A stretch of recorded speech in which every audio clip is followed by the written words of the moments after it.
you know, a lot of times people don't think of where lead management and CRM really exists in your life. They just think it relates to business.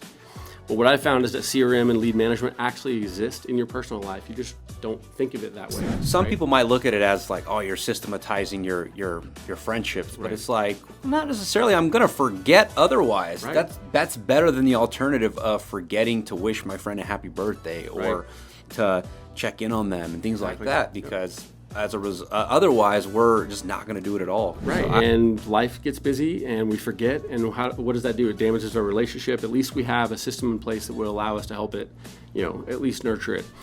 Welcome to another episode of the A1 Experience. I got my buddy, Mr. Scott Payne here. Scott, what's going on? How you doing? Good to see you. I'm doing good, man. Thanks. He's here all the way from Texas, here for a conference. I just met Scott at an insurance conference just recently, and he actually saved my life. Somebody connected us, and I was looking for a little microphone to film a little interview series that I had, and that video popped off. So I thank you. Thank you so much for that. Well, it's funny. When I was trying to learn more about insurance about a year ago, I had met Andrew Filar, and he was kind of educating me on the insurance space. And so I was like, okay, well, I'm going to go find some more stuff on Andrew. And so I go and find his episode with you and Ryan, and that was the first episode I'd listened to. And then fast forward, we met at the conference, and oh, you're the guy with the pod. And I listened to it, and as I went back and started looking at stuff, that was funny. The one I'd listened to. That's funny. It just reconnected all of it. Yeah. Hey, the world's a small place. Yeah. So if you guys don't know Mr. Scott Payne, he is the wig-wearing Dad's Club president for his kids' school, who is passionate about lead conversion and lead management. He has over 20 years of experience in lead management, working with Velocify, eventually starting SDP Solutions, which he eventually, was it sold or acquired? To Shape Software, who you're now working with currently. Welcome. Yeah, thanks so much for having me. Really excited to be here. Yeah. So tell my audience a little bit about your story. Man, so my story is that, I started my career as a loan officer in mortgage, right? And I was a college kid who didn't know what I wanted to do. I thought I maybe wanted to teach, coach. That's what a lot of my friends had done at the time. And I really didn't know what I wanted to do. But as I got out in the kind of real world, I saw a lot of my friends were becoming these loan officers. That sounded fancy, right? And so I went and interviewed for a couple of places. And as I started talking to people, they said, well, you don't have any experience. You don't have any sales experience, right? No sales experience. And I said, well, I feel like I do. Although I've never had a sales job, what I did have was I was really active on my college campus. I was very involved in leadership activities and those types of things. And so the way that I positioned it to get my first job as a salesperson is that, I had to essentially say that, and what I said was, I am a salesperson because I could convince a group of 50, 60 people to get behind me to go after a mission and, go accomplish a big task such as a philanthropy event that we're doing or a certain thing. And so that's really how I got into a sales role. As in that sales role, it was essentially we were buying lending tree leads in the mortgage space. We were a subprime mortgage company, but we were buying leads in the team that I was on that was, call it more of like a prime, a high profile borrower type of deal. And we were doing it for a couple of different reasons, really complicated reasons. But long story short, I was on this team and I had to really learn how to sell. And to really learn not only how to sell, but really had to learn how to manage my leads. Mm-hmm. The only way to be successful when you don't have the best interest rate and you don't have the best process and those types of things, you have to be disciplined when it comes to managing your leads. And so I had to figure out a way to do it. So I had to learn, and I kind of learned by trial. And so I tried different things, whether it be organizing them a certain way by paper. Mm-hmm. Ultimately came up with was my own kind of strategy in an Excel document, really. Yeah. And I built my own way, and it really helped me take me to the next level to become a successful salesperson. And that kind of took my career off, where not only did I become a sales manager very quickly, but it got me into this marketing role that took off my career from that point. So that's how I got started. And then the rest is kind of history as it relates to lead management, because then things like Velocify, Leads 360, a lot of your listeners are probably going to remember the name Leads 360 or Velocify because, a lot of the agents out there have used something like that in the past. So not only have I implemented that at the mortgage company and been the administrator of that, but I went on to go work for Velocify for 4 years. I then set up and started a consulting company really around Velocify clients. We're at 75 Velocify clients using our services. And then fast forward to now I work for Shape, and we are working with a number of insurance agencies now to start using Shape's software platform, which is mind-boggling how much capability it has over those who have used Velocify in the past. The capabilities off the charts. Yeah. I mean, the automation, technology, the stuff, the advancements that have been made using Shape is off the charts. So it's been a 20-year. I wouldn't even call it a roller coaster. It's like it's one of those, like, we just keep going. My career just keeps going up this kind of, the mountain, right? Just trying to get to the peak eventually. And, I've had a ton of fun along the way. Yeah. I had a great family life and career and all of that. And talked about the Dad's Club stuff, which I'm sure we'll talk about at some point. Yeah. But it's just been phenomenal, the ability to have fun, to do what I'm doing, but also do the family life thing too. Yeah. Insurance agents. What is every agency's highest closing lead source without fail? Personal referrals. What if I told you I could help you turbocharge the frequency in which you got personal referrals? In the last 5 years, I've written over 5,000 items and $3.5 million in premium from inbound organic sources, and it cost me nothing. How? Because posting on social media is free. If you want to turn your agency into a referral machine, then go to nicksaka.com/creators and sign up for the Insurance Creators Mastermind, where me and my team will meet with you and your team twice a month to help you with something that no other agency is doing. Imagine having the guidance, the ideas, the trends, and the strategies that actually work in converting more business for your agency. Go to nicksaka.com/creators for more. Now, back to the show. So talk about that, because when you look at your Instagram, it's the first thing you're going to see you in a bunch of wigs. Yeah. And that's even what it says in your bio. So talk about that. The wig wearing Dad's Club president. Yeah. So, it's kind of it's a personal story that I kept personal for many years. And, it's one of those things I didn't really want to talk about. But what I found is that as I started to talk about it, it really, a lot of people said, man, that really, really helped me in some way, whether it be they went through something similar or that they knew of someone who went through something similar, and they were able to then maybe connect me with someone else. And I've talked to many people. People have said, hey, can you talk to my friend? He's struggling. His kid is struggling. He has a kid where, doesn't have a dad anymore. Can you talk to them? Done all kinds of stuff like that. And so it's really the story. And my story is that when I was 9 years old, my parents had gone through a really messy divorce, and my dad gone through a really battle of depression and decided to end his own life, decided to take his own life. Made the unfortunate decision to do that. And the last time that I saw him was at morning drop-off. So he took us to school, and we're in the drop-off line. And he was very emotional, crying, and we had no idea why. As a 9-year-old, my brother was 7, other brother was 3 or 4. No idea why, but he's very emotional. And give him a hug, and it was the last time I saw him. It was at morning drop-off, so that's a key part of the story. So he goes home later that day and takes his own life. So fast forward, all these years later. I haven't really talked about it all this time, kind of kept it all in. Now I have kids of my own. And as they're in elementary school, my son is in second grade. Our school had a Dad's Club. And Dad's Club would do some things here and there. They were opening doors, for kids who needed help, young kindergartners, stuff like that. That was Dad's Club at the time. And it clicked like, hey, I could probably make a really big impact here, and this really resonates with me, the fact of opening doors for kids. Because you never know, if there were parents opening doors for me as I'm opening, I get out of the car, I'm very emotional now because I don't know what's going on. And if there was a parent there, who maybe could put a smile on my face, right? And so, long story short, where it's gone to is that my kids were in first or second grade, I kind of went all out with that.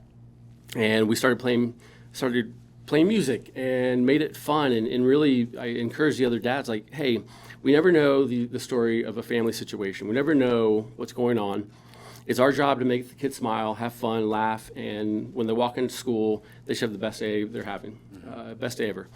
And so that's what we do. And so that's where over the next couple of years, it turned into helping teachers, running events, and the Dad's Club really kind of took off, including the kids and do a number of things. Fast forward to middle school.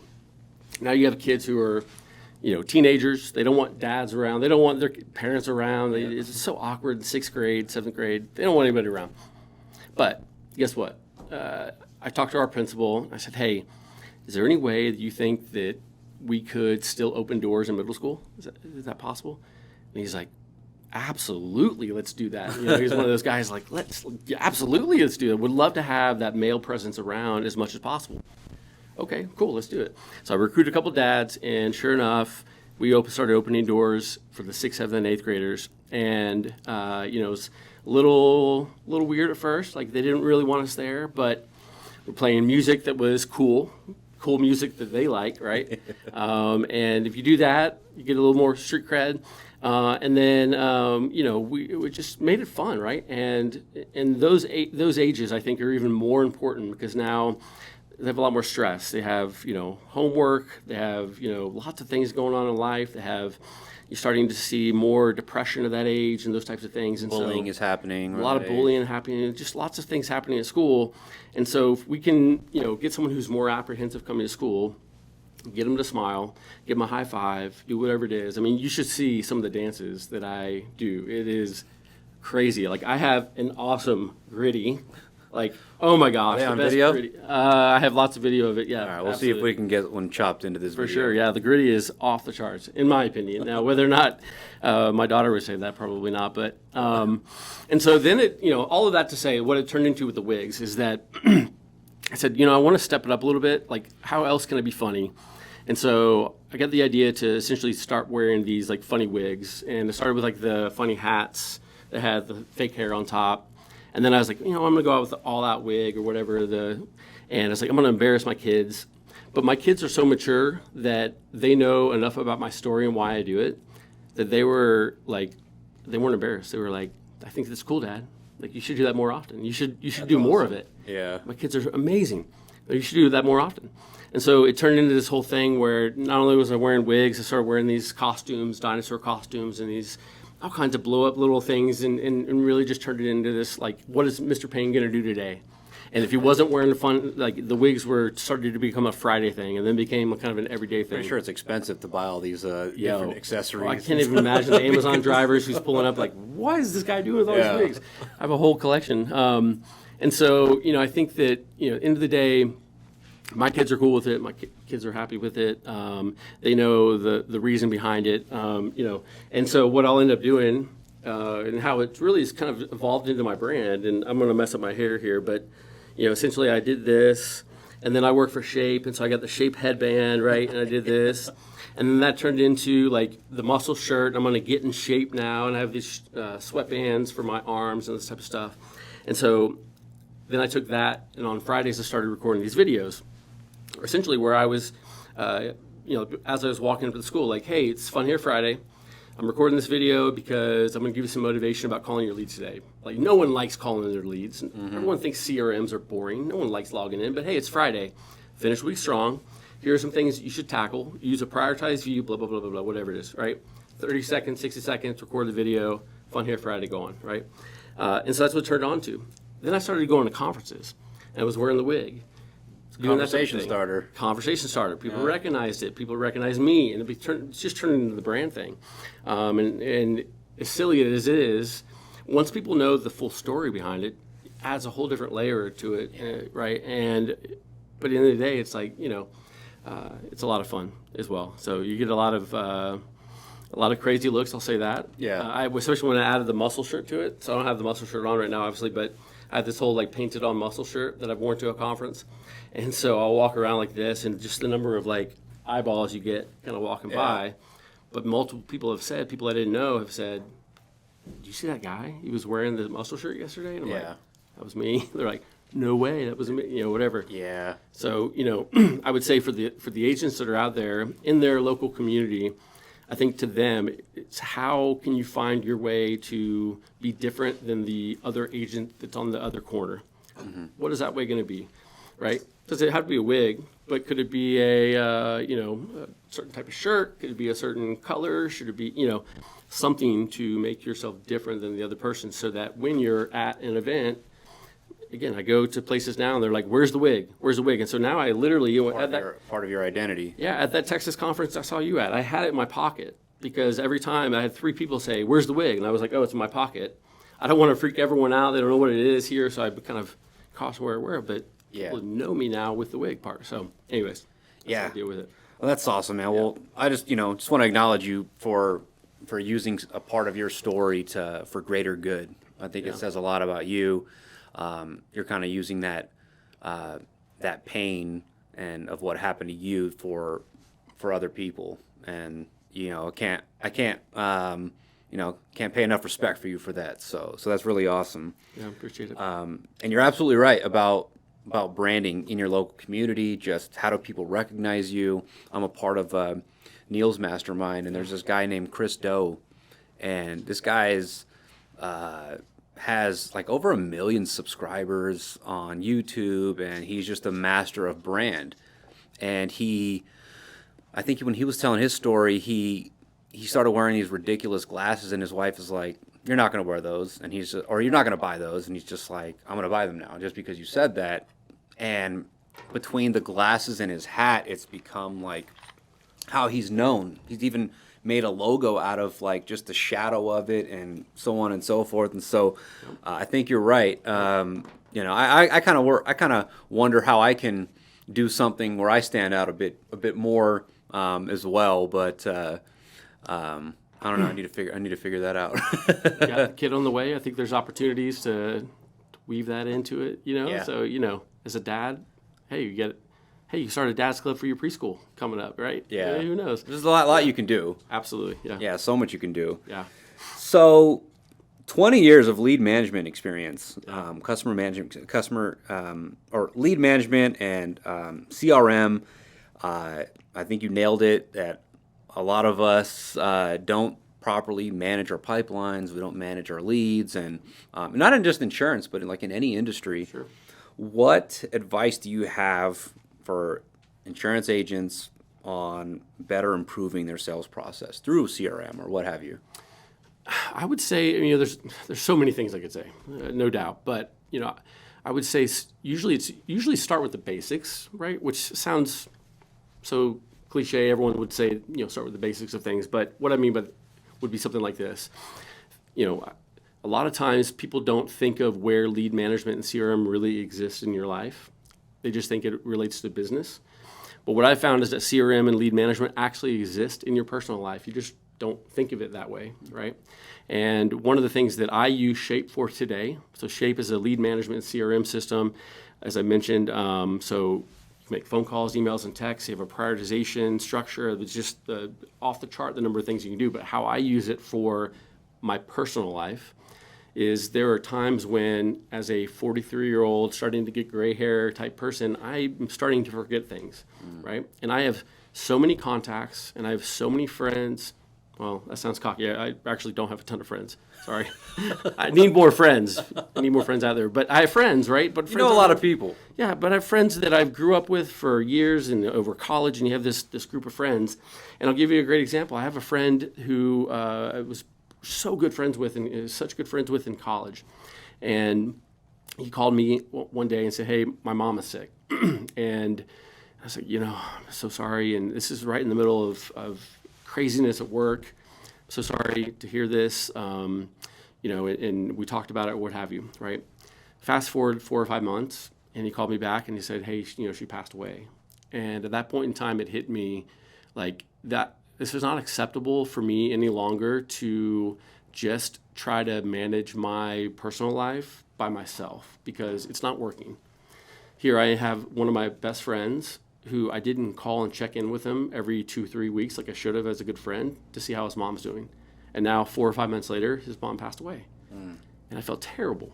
And so I said, enough's enough. And so I went to Shape and I said, I've got to start using this to help me better. So I now have Shape set up with all of the people that I know. Now I don't have it for like my wife and for my kids. I don't track every conversation we have, but for my friends and my contacts, I need to track things like when's the last time I talked to them. When's what's their kids' names? Because that's happened before where I'm talking to a friend who's somewhat of a good friend.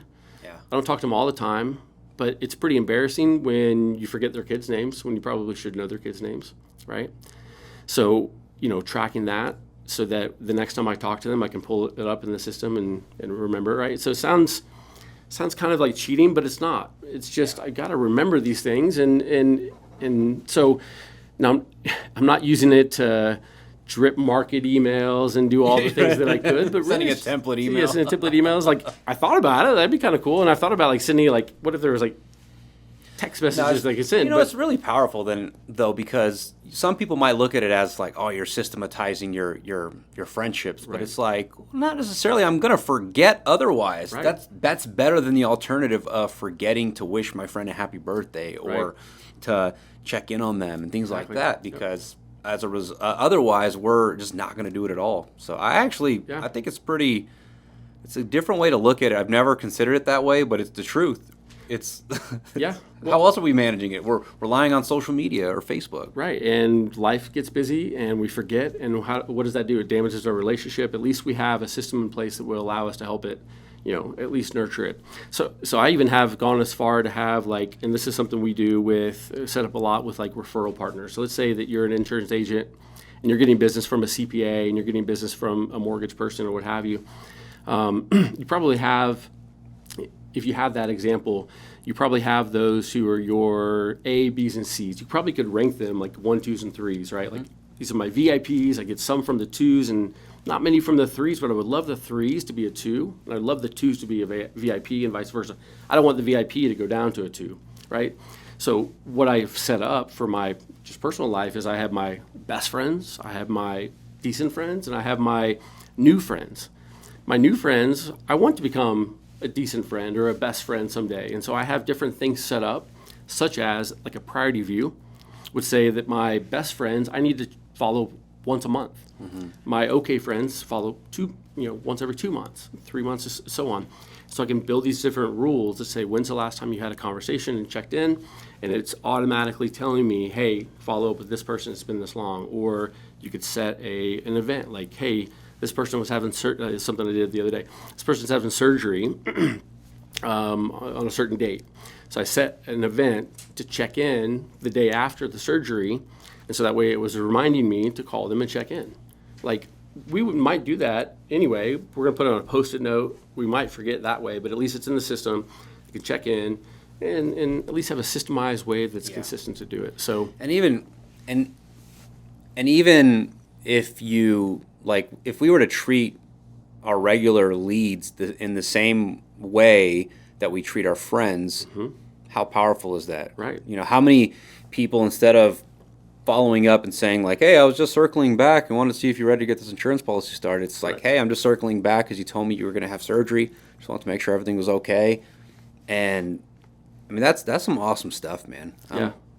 That's some really good stuff.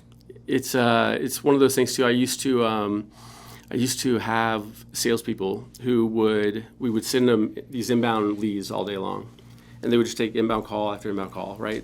Really, really high quality leads as well, really high converting leads. We needed them to tell us what happened after the call was over. Simply just take an action or tell us what happened. And so many times every day they would not do it. And I'm sitting there saying to myself, you don't understand the importance of this. We need to know what path to put them on. If they're not interested, that's a different path. If they didn't qualify, different path. If they, there's different paths that we need to put them on. Essentially what it is if you're not doing that, it would be like a doctor, let's say your mother or father or whoever is on the operating table, and a doctor or surgeon comes in, does the surgery, gets to the part where they sew them up, and they say, I'm not going to do that part, and they just leave. Right? And now you have a loved one sitting on the operating table, not finished up the surgery, not wrapped up to go to the next part of the process because the doctor said, I'm good. And guess what? Our salespeople were being paid as much as doctors at this point, too. So it was just a great analogy. And so I started calling all of our salespeople Dr. Smith, Dr. this, Dr. that, to remind them you're like a doctor here. I need you to finish up the process because that customer who didn't qualify for buying a home. I needed to put them on a path so they could start getting the right nurture content so that they could go buy a home in 6 months and they could buy a home in 12 months or what have you to improve their credit score and do those things. And so, same example is like, how do I build it in a way that resonates with the person, that's going to click with them? And so when you ask the original question, like, what do I suggest people do, is think about it in a different way. Think about it in a way that is more impactful than just, I got to call my lead today, or I got to do these things. Think about it, kind of reframe your mindset as you get in, and think about the lives you're actually changing. Think about the families you're changing. The mindset, that mindset could be really different. Yeah. How many people am I going to help today? Like, I get to help. How many people am I going to help? Families. Yep. Exactly. That's awesome. Well, thanks for sharing that. I mean, I think that's some gold right there that you dropped. And so just, you guys got to put your family and friends in a CRM. Yeah. No, but that's awesome. I mean, especially as you're someone like myself, I'm constantly out there, I'm networking, I'm going to events, conferences. I'm on social media. Sometimes I go to these conferences and I know people, it sounds opposite, but at least in my space is I know people's names on Facebook. I never click on their profile sometimes.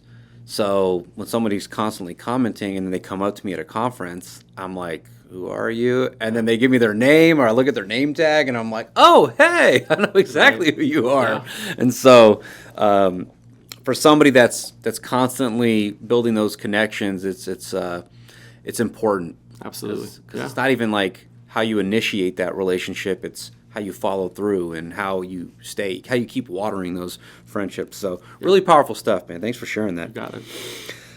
So what do most lead management companies lack? Like, what are they missing? I think what I've seen over the years is just constant innovation, right? You always have to be innovating. You always have to be ahead of the game when it comes to kind of what's going on. There's been systems in the past that I've worked with that be too far behind. They're not, I think a lot of times too, I've seen where they're building too far ahead, like they're building stuff that isn't quite yet needed in the marketplace. What I found with Shape is that we're building things that our customers are actually asking for. We're not building off of what we think they're going to ask for. We're building off of like, our customers are needing this today, and we go build it.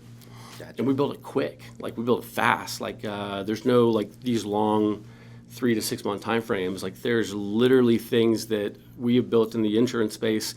Last week, for example, like we wanted to track like the number of attempts made over this time period and be able to show kind of like this customer experience thing that we do. Want to show the number of attempts made over this time period. And literally I talked to our CEO this 8 o'clock in the morning. I was sitting in the gym. We talked. Yeah, it's a good idea. Let's see what we can do. And then by like 11 o'clock, he's like, hey, log in and see what it looks like. Like, nice. 3 hours. This is crazy. And I joked around. I'm like, I said I needed it in 2.5 hours. This is like totally joking because it's like a 6 month thing with these other companies. It's crazy. So we got it done, 3 hours. And so, a lot of the stuff to do, today, a lot of the stuff is moving towards more of the AI and those types of things. And AI is such a buzzword, and everyone's, has a different definition of what it is. But I'll give you a really good example of how we've used it to this point in time that has just been game changing, is that any system you probably use today, if you have a question, you had to email support, right? And you email support, and you might hear back 24 hours later, 40 hours later. By that point in time, you hear back, you're in the middle of something else, you moved on to something else, and you're stuck. You're like, you got to get back to it eventually, right? We've learned over time that that's not the best way to do it. Although we have really quick service, and that wasn't always a problem for us. We'd get back to people really quickly. What if you had a question at 2 o'clock in the morning because you're working on something? We didn't want you to wait till the next morning. So we have trained essentially an AI bot about Shape support. And we've taken all of the cases that we've received over all of time, and we've trained the AI bot how to respond based on the questions we've received. Nice. So now you go to the AI bot for Shape and you just say, how do I add a new lead source? Or how do I create this new call campaign? How do I do this? And it gives you the answer right there. So using AI in that way to really make it to where now you don't have to wait on someone to respond. You get it right when you need it. Now, if you need someone from that point to respond, it's more complex. you have a path to do that from that point in time, but to have it right there at your fingertips is just one example of how to use AI with the lead management system. A lot of times people get stuck, whatever. We have trainings, we have all kinds of stuff. We've actually built also AI, so where now you can respond, where essentially you could essentially summarize your phone call using kind of a talk to text, like leaving your notes instead of typing all this stuff out. Yeah. Summarize with your talking it out. Take that and then ask it to essentially summarize your notes and summarize the next action steps or what have you. And then that way, when you go back into the record to call them next time, at least you can see kind of the summary right there. It's not a bunch of... Best way to update it is when you're fresh off the call. That's right. Absolutely. And there's new stuff coming where, it could be where maybe we've listened to the phone call and transcribed the phone call for you and summarized it for you, and maybe even like, hey, we suggest the status change should be this, and we should send this email and what have you. How crazy would that be? You just automatically did it.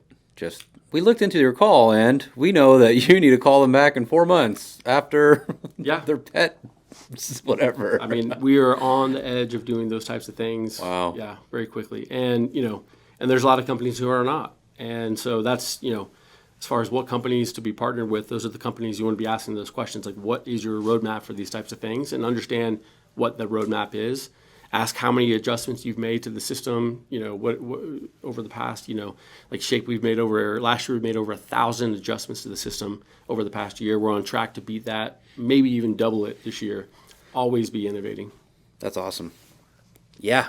I got to imagine that some people, they create these lead management companies or CRMs, and then they make some change, and then it's like, because it takes a lot. It takes a lot of drive to keep innovating, to keep it ahead of the curve. I guess that's with anything, right? Like even managing all these social media profiles. It's like sometimes it's like, man, this is a lot of work to stay up with the times, right? And there's always, regulation changes as well. So there's the text messaging, landscape that's always changing, the phone calls, spams, all of this regulation that's changing every week, really, every month for sure.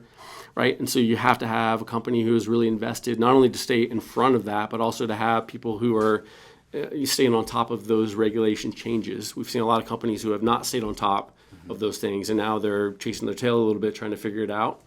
And, end of the day, the customer suffers because of that. Yeah. The biggest thing I think is with regulations is TCPA stuff. You want to talk about that? Like, what are you guys doing there? What are you seeing there? Yeah, I mean, there are some big changes coming up in 2025, January 27th, 2025. If the listener today is not familiar with that date, like just go Google January 27, 2025. Huge date. A lot of people have these databases of leads that maybe they've bought over the years. It's a game changer. So, check that date out. But that's where a lead management system and a CRM is almost like a non-negotiable because really you're going to put the different agencies at a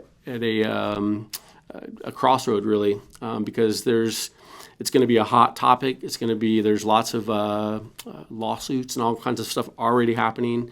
We've already seen it with some of the big real estate firms and other firms out there that have just, if someone says do not call, everyone needs to be notified. I mean, there's just all kinds of stuff out there, right? So you've got to have a good system to be able to update. And at the end of the day, you just don't want, you don't want someone in your portfolio of customers to be upset with what the laws are. So yeah. So our system itself, we've done a really good job of staying up to date on all of that, partner with the right people. Does it scrub the data automatically? Scrub the data. Do not call? Yep, the do not call. Partner with like DNC.com and others providers that are out there to scrub for do not call lists.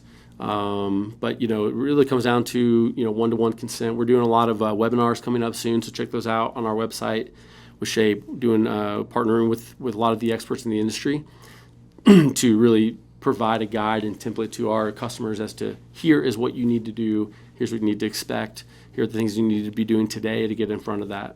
Yeah, some big changes. Yeah. Well, I'm excited for it.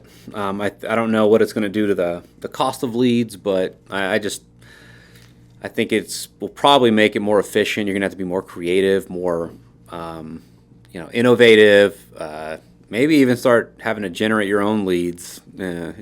So We'll see. We're doing a lot now where our customers, we have a product where it's called Lead Engine. And in that product, essentially, you can go get the consent from customers today. So if you have these leads today, essentially, you can start funneling out these emails to them to essentially reconsent. Okay. Right. And so, hey, can you update your information for us? It's maybe out of date. And in that, have them, check a box that gives this reconsent to continue to market to them over time. A lot of customers that are getting in front of that today, it's a great source to do that right within Shape as well, update the record. It's been really good so far. Yeah. So talk about, you kind of talked about the future trends that you anticipate kind of integrating more AI. So I'm not going to ask that question. So you're here for a conference. What's that going to look like? Yeah, so the conferences, so I go around, I guess I have a gimbal, right? And I love just to go around and, it's one of those things I used to kind of admire the people who could walk around a conference and interview people. Mm-hmm. I'd sit there and watch from the side and be like, man, I really wish I could do that, but I could never do that. There's no way I could do that, right? But then I was like, you know what? Like, who cares? I don't care. And so I started reading a lot of books. There's a guy named Kyle Draper. If you know Kyle Draper, he's written a book about, essentially turn the camera on. You're not here to serve yourself, serve others. So me interviewing other people at these shows might help other people. So that's really what it's about. It's really helped me out a lot. And so now when I go to these conferences, I'll put the wig on and I'll go around and I'll just go around and say, hey, really your last video, by the way, is perfect. It's exactly what those types of things I like to do. Like performed well. Yeah, yeah, it's great, and people can resonate. Like, what are the steps that you recommend to people? And just real quick hits. They love to see that kind of that everyone together in one. Filar explained it as people love the quick dopamine hits, right? Versus, and we'll see what happens with social media and what people prefer. There's the long form like this, and then there's the quick hits, quick tips. People have I guess more of a microwave, give it to me now, right? Type mentalities. But but that's awesome. Yeah, I like going. I've found that going out and finding the influencers who are out there and getting to know them and building good relationships with them. I've done that. I've been in mortgage. That's where I started, but when I was at Velocify, I started to work with other industries. So then I started working with education and solar and insurance and debt. So I started to build this kind of wide network. It's even working with cremation companies and a storage company and just these random kind of companies that are out there. So I started building these networks out there. What I like doing at these different conferences is going and just, I think that, insurance people can learn a lot from mortgage people, and mortgage people can learn a lot from insurance people. Yeah. And not really, you don't have to ask tell me about interest rates and mortgage. That's not going to help. But how do you run your business day to day when it comes to mindset about, calling your leads? Anybody can answer that. And we know now anybody who is using lead management to call their, work their friends, right?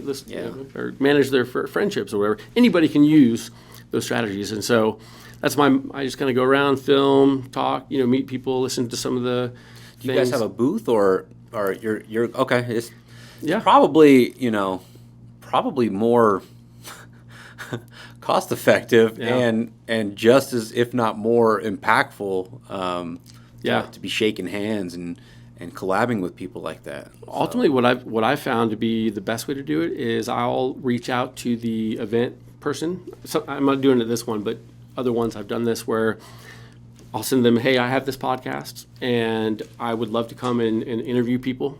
And essentially, would you be willing to give us a table where I'll set up my podcast equipment, a couple banners, and I'll just interview people, and it creates this. I don't need it in where all the booths are. I'll take it in the hallway. I'll take it anywhere, just a place to put it. But it will create this buzz where people are walking by because they'll see the lights and the whatever, and it creates this buzz. And so now most of the conferences I go to give me this table for free.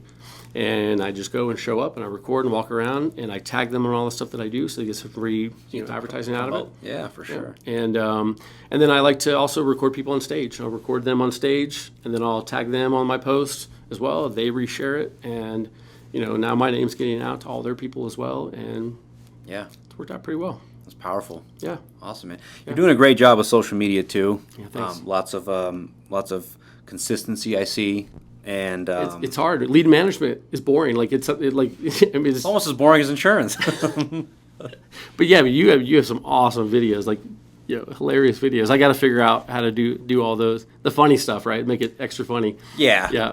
That just kind of worked for me, but I know it's not for everybody. Yeah. So I try to mix it up and just find ways to capture people's attention. But it's always changing, right? Sure. Like those transition videos, I don't know how long that's going to be. Yeah. Right? That might die off in like the next week, but They're good. But if you pay attention to enough content, you'll be able to find something that's like, I can do that. Yeah.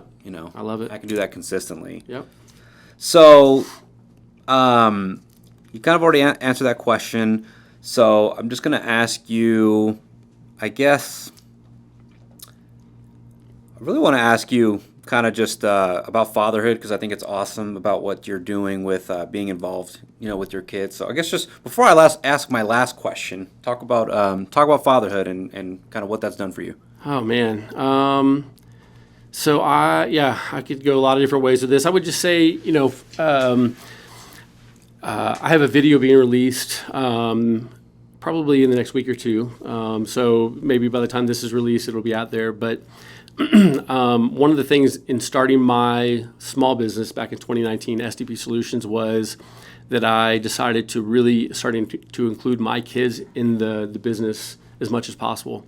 And so when it came to choosing my logo and choosing a lot of the marketing stuff that I was doing, I started to include my daughter in a lot of it. And so I have videos that I've done over time where she's helped me fold boxes for customers, or where she is, the logo that I had, she helped me pick out between a bunch of different ones. Nice. The podcast music that I have, I've just included her in a lot of it. What's trending right now? Yeah, I mean, so she wrote a script essentially for me to say, like at the end of the video, say this.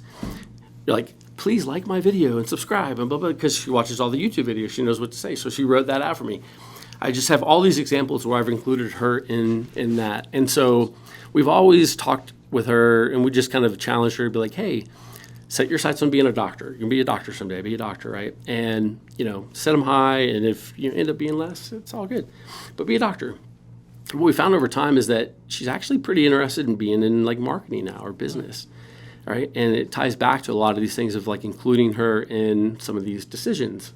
Yeah. Now, they're not huge decisions, but they're decisions, and they're for the business. And so one of the things that I did, and this is part of the video, and I haven't released it to this point in time, and I don't know why.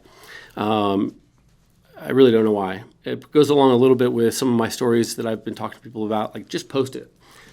A lot of people record videos. Like, I'll walk around and record a video, and then I don't post it because I get nervous about, like, do I like what it says, what I look like, all this stuff. And so, we were talking earlier, it's like sometimes I just like it when it's live because I overthink it or whatever. I can't overthink live. So the just posting. So I had this video that my daughter recorded when she was in 4th grade. And what I said was, hey, it'd be really cool if you did a behind the scenes look, a day in the life of SDP Solutions from your point of view. Like, you could just go around and film the house, and you film like me in my office, and you come interview me and all this stuff. It'd be cool if you do that. So she did. It was an awesome video. And I never posted it. I got busy and had all this stuff. And so fast forward 5 years later, literally just last week, we got on video and we did like a green screen where we watched it together. Now she's going to 9th grade, and we watched it together on the video. And I'm going to post it now, this full video of like 5 years later, essentially. That's awesome. And so, I would just say, and it doesn't have to be a small business, like just as a parent, a lot of people work from home. Include your kids in business and whatever it is you do for a living, include your kids in it in some way, and maybe it's as simple as that. Like, hey, do a behind the scenes look of what, and you might learn some things too. Like I learned, for my son, because my daughter interviewed my son, and and it was funny because he was like, baseball. He loves it because he loves me working from home because I can go out and throw the baseball with him. And that I can play baseball with them on Xbox. And it was like baseball. And I learned that like, oh, I didn't realize the impact I was having by working from home and starting my own business, because I didn't do that, but I didn't have time to do that before. I was always working late, was always driving home late. But now I work from home, start my own business, I can make my own schedule. And he saw it now as baseball, it's all baseball stuff, cool. right? And so you might learn some things in doing that as well, whether or not you post it or not. But anyways, from a fatherhood perspective, Yeah. how do you include your kids in what you do? Even if it's a little decision, I like that. Yeah, just absolutely. give them some autonomy. That's right. Yeah. Don't let them decline files or say, make it. Yeah, decision. yeah. Right. Don't let them do payroll or nothing Right, like yeah, that. yeah. Yeah. All right, and then my last question for you, Scott, is my A1 question. So basically, the definition of A1 is of the highest standards, of the highest qualities, and I like to ask all my guests, what are 3 standards that you live your life by? 3 standards. I would say loyal. I think loyalty is a huge one for me. When it comes to whether it be my employees or always putting people first, I think, and those types of things, I've just found over the years that putting people first is really important. Now, sometimes there's a detriment to that, I think. It can lead to being taken advantage of at times. But at the end of the day, always putting people first, I believe I'm gonna come out at the end, come out ahead at the end, and I think with mentorship and a lot of the stuff that I've done with the kids' schools and that kind of stuff, that'll come out ahead. So loyalty, working hard, like always working hard. A lot of the hashtags that I use on people when they promote something that they've done well or got promoted, I always use the hashtag hard work pays off. Hard work pays off.